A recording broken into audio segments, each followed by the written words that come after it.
तो कहानी की शुरुआत में हम आइसलैंड में हो रही बर्फबारी को देखते हैं, जिस दौरान घोड़ों का एक ग्रुप अपने घर की ओर जा रहा होता है। तभी अचानक कोई क्रीचर घोड़ों के पास आने लगता है, जिससे सभी घोड़े बहुत डर जाते हैं और वहाँ से भागने लगते हैं। इसके बाद वो क्रीचर भेड़ों के फार्म में आता है, जिसके आने से एक भेड़ अचानक से गहरी सांस लेकर बेहोश हो जाती है और क्रीचर वहाँ से चला जाता है। ये फार्म इंगवर और मारिया नाम के कपल का था, जो कि आइसलैंड के पहाड़ों में शांति से रह रहे थे। अब क्योंकि उनके बच्चे नहीं थे, इसलिए वो बहुत अकेला महसूस करते थे। खैर, दोनों अपना परिवार चलाने के लिए भेड़ों की देखभाल के साथ साथ सब्जियों की खेती करने का काम करते थे। दरअसल ये जगह शहर से काफी दूर थी, जिस वजह से कोई भी यहाँ नहीं आता था और दोनों फार्म में काम करके अपना समय बिताते थे। एक शाम मारिया और इंगवर अपनी प्रेग्नेंट भेड़ों की डिलीवरी में मदद करते हुए नजर आते हैं, जहाँ उन्हें पता चलता है कि बहुत सारी भेड़ों ने बच्चों को जन्म दिया है, जिससे मारिया बहुत खुश थी। लेकिन इंगवर को उनमें ज्यादा दिलचस्पी नहीं थी, क्योंकि इतनी सारी भेड़ों को पालने के लिए बहुत ज्यादा खर्चा होता था। एक दिन जब दोनों काम करके आपस में बातें कर रहे थे, तब मारिया इंगवर को अपने ट्रैक्टर में होने वाली प्रॉब्लम्स के बारे में बताती है, जिस पर वो कहता है कि उन्हें अगले सीजन से पहले ट्रैक्टर को ठीक करवाना होगा। इसी दौरान भेड़ों की शेड में उनका डॉग भौंकने लगता है, इसलिए उसे देखने के लिए दोनों शेड में आ जाते हैं। यहाँ वो देखते हैं कि डॉग एक प्रेग्नेंट भेड़ को देखकर भौंक रहा था, क्योंकि उस भेड़ का डिलीवरी का समय हो गया था। खैर, मारिया और इंगवर मिलकर उस भेड़ की डिलीवरी में हेल्प करते हैं, लेकिन जब वो उस भेड़ के बच्चे को देखते हैं तो बुरी तरह शॉक हो जाते हैं। दरअसल उस भेड़ ने एक हाइब्रिड बच्चे को जन्म दिया था, जिसमें उसका सिर भेड़ का था और शरीर इंसानों वाला था। यहाँ मारिया उस बच्चे को अपने साथ घर में ले जाती है और फिर दोनों मिलकर उसकी देखभाल करने लगते हैं। अब क्योंकि उनका कोई बच्चा नहीं था, इसलिए वो उसे ही अपना बच्चा मानने लगते हैं और उसे बहुत प्यार करते हैं। साथ ही वो उसका नाम अड़ा रखते हैं और उसे इंसानों की तरह ट्रीट करते हैं। इसके अलावा इंगवर उसके लिए एक बेबी कार्ट ले आता है और उसे बेडरूम में रख देता है, ताकि अड़ा हमेशा उनके साथ रहे। कुछ दिन बीतने के बाद हम देखते हैं कि अड़ा की असली माँ अपने बच्चे को आवाज लगाकर बुला रही होती है, लेकिन मारिया उसे उसका बच्चा वापस नहीं करती है। इसके बाद इंगवर देखता है कि मारिया अड़ा को अपने बच्चे की तरह गोद में लेकर खिला रही है। ये देखकर इंगवर इमोशनल हो जाता है और रोने लगता है। पर अब हाइब्रिड भेड़ के आने से दोनों की जिंदगी में खुशियाँ आ चुकी थी, इसलिए इंगवर बहुत खुश होता है। एक दिन जब इंगवर ट्रैक्टर को ठीक करने की कोशिश कर रहा था, तब उसका डॉग उसे खेत की ओर इशारा करके कुछ दिखाने की कोशिश करता है, लेकिन इंगवर को कुछ समझ नहीं आता, इसलिए वो उसे इग्नोर कर देता है। इसी तरह समय बीतता जाता है और अड़ा की असली माँ अपने बच्चे की तलाश में घर के पास आकर खड़ी रहती है, लेकिन मारिया हमेशा उसे घर से दूर कर देती है, जबकि अड़ा विंडो से उसे देखती रहती है। एक सुबह जब मारिया खेत में काम करने के लिए जाती है, तब वो इंगवर से अड़ा की देखभाल करने का कहती है, पर इंगवर काम करने के लिए शेड में चला जाता है और गलती से घर के गेट को खुला छोड़ देता है। जब मारिया घर पर वापस आती है तो वो इंगवर से अड़ा के बारे में पूछती है, जिस पर इंगवर बताता है कि बाहर जाने से पहले मैंने उसे बेडरूम में सुला दिया था। इसलिए वो अड़ा को देखने बेडरूम में जाती है, लेकिन अड़ा बेडरूम में नहीं होती है, जिससे मारिया और इंगवर बहुत डर जाते हैं और घर के चारों तरफ उसे ढूंढने लगते हैं। यहाँ मारिया बहुत ही टेंशन में आ जाती है। तब इंगवर उसे शांत करता है और कहता है कि वो अड़ा को जल्द ही ढूंढ लेंगे। अब वो दोनों अड़ा को अपने पूरे एरिया में खोजने लगते हैं, लेकिन उन्हें कहीं पर भी वो दिखाई नहीं देती है। इसलिए थक हार कर दोनों घर की ओर जाने लगते हैं। तब उन्हें भेड़ की आवाज सुनाई देती है। मारिया उस आवाज का पीछा करती है और देखती है कि अड़ा की असली माँ अड़ा को अपने साथ बाहर लेकर आई थी। मारिया तुरंत उस भेड़ से अड़ा को छीन लेती है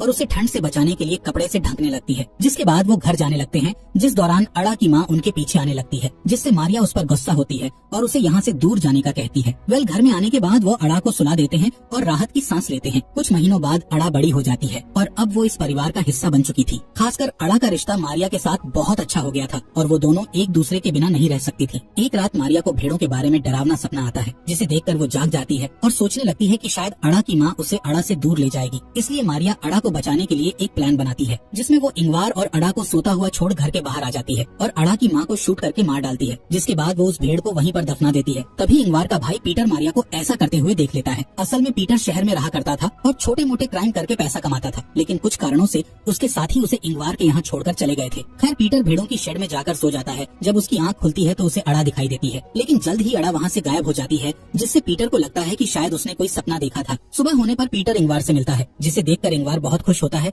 क्योंकि पीटर काफी समय के बाद यहाँ आया था। इसके बाद इंगवार उसे घर के अंदर लाता है और मारिया से नाश्ता बनाने का कहता है। जब वो लोग नाश्ता करने के लिए बैठते हैं, तब वहाँ अड़ा भी आ जाती है। यहाँ मारिया अड़ा को पीटर से मिलाती है, लेकिन पीटर अड़ा को देखकर थोड़ा परेशान हो जाता है और किसी से कुछ भी नहीं कहता है। कुछ समय बाद अड़ा और मारिया एक साथ समय बिताते हुए नहा रही होती हैं। इस दौरान इंगवार और पीटर घर को पेंट कर रहे होते हैं। तभी पीटर घर के अंदर जाता है और मारिया को अड़ा के साथ नहाते हुए देखता है।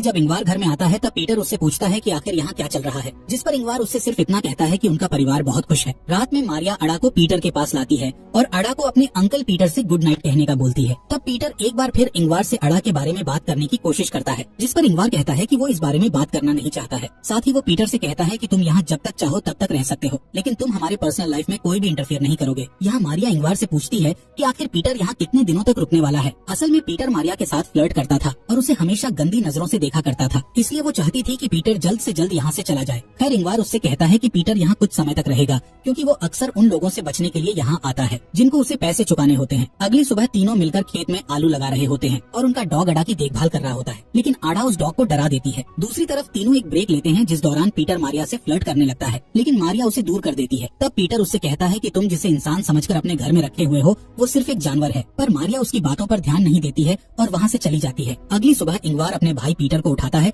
और उसे एक शेड की सफाई करने के लिए मदद मांगता है। तब पीटर को सफाई करते समय अपने पुराने ड्रम्स मिलते हैं, जिन्हें देखकर वो बहुत खुश हो जाता है और ड्रम्स को बजाने लगता है। तब ड्रम्स की आवाज सुनकर अड़ा वहाँ आ जाती है और ड्रम्स का म्यूजिक सुनकर एंजॉय करने लगती है, पर पीटर को ये चीज पसंद नहीं आती है, इसलिए वो अड़ा का मजाक उड़ाने लगता है। साथ ही वो अड़ा को बाहर ले जाता है और उसे भेड़ बोलते हुए जबरदस्ती घास खिलाने लगता है, जिस दौरान इंगवार वहाँ आ जाता है और पीटर को ऐसा करते देख लेता है। अब इंगवार गुस्से में आकर पीटर को डांटने लगता है और अड़ा को अपने साथ ले जाने लगता है, जिस पर पीटर उससे कहता है कि अड़ा कोई इंसान नहीं है बल्कि एक जानवर है, पर इंगवार उसकी बातों को इग्नोर करके वहाँ से चला जाता है। अगली सुबह हम पीटर को देखते हैं जो चुपके से मारिया और इंगवार के बेडरूम में जाता है और उन्हें बताए बिना अड़ा को बाहर ले आता है। इसके बाद पीटर शेड से एक गन उठाता है और अड़ा को घर से दूर ले जाता है, जहाँ वो अचानक से अड़ा के ऊपर गन पॉइंट कर देता है और उसे शूट करने का सोचता है, लेकिन अड़ा के मासूम चेहरे को देखकर उसका मन बदल जाता है। दूसरी तरफ मारिया उठ जाती है और देखती है कि अड़ा रूम में नहीं है, जिससे वो टेंशन में आ जाती है और घर के आसपास उसे ढूंढने लगती है। तभी वो देखती है कि अड़ा पीटर के रूम में है, जहाँ पीटर उसे अपनी गोद में रखकर सो रहा होता है। इससे मारिया को लगता है कि पीटर ने अड़ा को एक्सेप्ट कर लिया है। खैर इसके बाद हम मारिया को शमशान में देखते हैं, जहाँ वो एक कब्र के सामने बैठकर प्रे कर रही होती है। यहाँ हमें पता चलता है कि मारिया और इंगवार की एक बेटी थी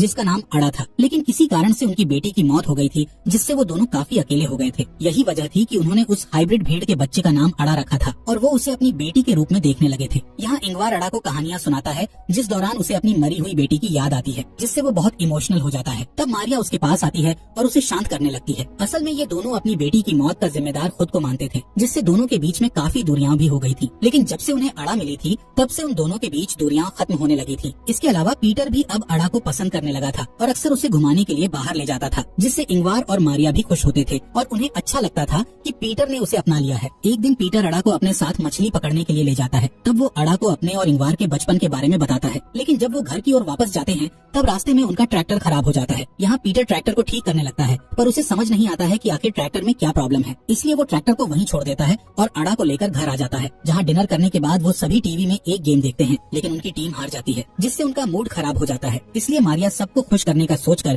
टीवी में पीटर के एक पुराने म्यूजिक वीडियो को चला देती है, जिससे सबका मूड अच्छा हो जाता है और वो डांस करने लगते हैं। यहाँ वो तीनों एंजॉय करते हुए ड्रिंक कर रहे थे। तब अड़ा उन्हें बिना बताए घर से बाहर आ जाती है, जहाँ वो उसी क्रीचर को देख लेती है जो कि कहानी की शुरुआत में भेड़ों के फार्म में आया था। इस क्रीचर को देखकर अड़ा घर की ओर भागती है और शेड में जाकर अपने आप को देखने लगती है। दरअसल अड़ा के मन में ये चल रहा था कि वो अपने पेरेंट्स मारिया और इंगवार की तरह क्यों नहीं दिखती है, जिससे अब उसे शक भी होने लगा था कि वो दोनों उसके असली पेरेंट्स नहीं है। खैर इधर इंगवार नशे में होने के कारण जमीन पर गिर जाता है, जिससे पीटर उसे बेडरूम में ले जाता है। तभी अड़ा भी वहाँ आ जाती है और इंगवार के साथ सोने लगती है, लेकिन अभी भी अड़ा उसी क्रीचर के बारे में सोच रही थी जिसे उसने थोड़ी देर पहले ही देखा था। इसी बीच पीटर मारिया के पास आता है और उसे टच करते हुए फ्लर्ट करने लगता है, जिस पर मारिया उसे रोकती है और दोबारा ऐसी हरकत करने से मना करती है। तब पीटर उसे ब्लैकमेल करता है कि मुझे पता है तुमने अड़ा की असली माँ को मार दिया है और अगर तुमने मेरी बात नहीं मानी तो मैं अड़ा को सब कुछ बता दूंगा। इसलिए मारिया को मजबूरी में आकर पीटर की बात माननी पड़ती है, लेकिन किसी तरह वो पीटर को एक रूम में बंद कर देती है। तब पीटर चिल्लाते हुए उससे गेट खोलने का कहता है, लेकिन मारिया उसे इग्नोर करके वहाँ से चली जाती है। अगली सुबह मारिया पीटर के पास जाती है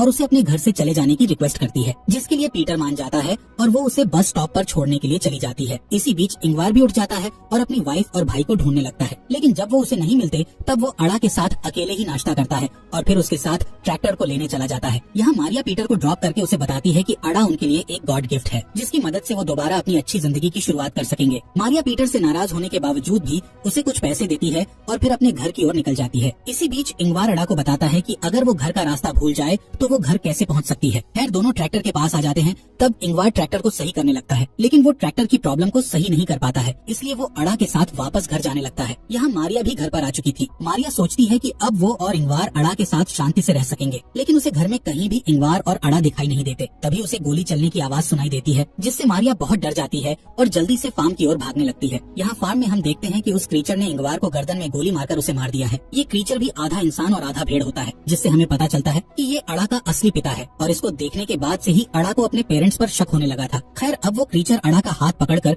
उसे अपने साथ ले जाने लगता है। तब अड़ा इंगवार के पास जाने के लिए अपने हाथ को उस क्रीचर से छुड़ाने लगती है, पर वो क्रीचर उसे पकड़कर ले जाता है और अड़ा रोते हुए इंगवार को देखती रहती है। जल्द ही मारिया वहाँ आ जाती है और इंगवार को मरा हुआ देखकर बुरी तरह रोने लगती है। अब मारिया के पास कुछ भी नहीं बचा था और वो पूरी तरह से अकेली हो गई थी। कहानी के अंत में मारिया अपनी सारी उम्मीद खोकर अपनी आंखों को बंद कर लेती है और इसी के साथ इस मूवी का यहीं पर एंड हो जाता है।